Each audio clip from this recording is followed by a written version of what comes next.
पंचकुलाના ધારાસભ્ય મહેશભાઈ કસવાલાએ પણ મુખ્યમંત્રીને લખ્યો છે પત્ર। તેમનું કહેવું છે કે સૌરાષ્ટ્રમાં પ્રમાણમાં અત્યાર સુધીમાં ઓછો વરસાદ થયો છે, જેને કારણે અહીં પાણી આપી અને ડેમ ભરવામાં આવે।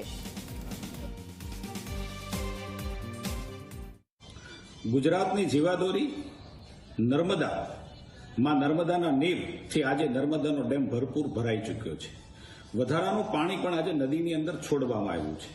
અમે સૌરાષ્ટ્રના ધારાસભ્ય તરીકે ખાસ કરીને અમરેલીના અમે તમામ ધારાસભ્યો અને સાંસદશ્રી તંત્રને, માનની મુખ્યમંત્રીશ્રીને અને માનની પાણી પુરવઠા મંત્રીશ્રીને વિનંતી કરીએ છીએ કે નર્મદામાં છોડાતું વધારાનું પાણી સૌની યોજના મારફત અમારા અમરેલી, ભાવનગર, સુરેન્દ્રનગર જે કોઈ જિલ્લાઓની અંદર અપૂરતો વરસાદ છે, નદી, નાળા, તળાવો અને ડેમો હજી જ્યાં ખાલી છે, સૌની યોજના મારફત આ પાણીથી એને ભરવામાં આવે તો ખેડૂતોને ખૂબ મોટો ફાયદો થાય।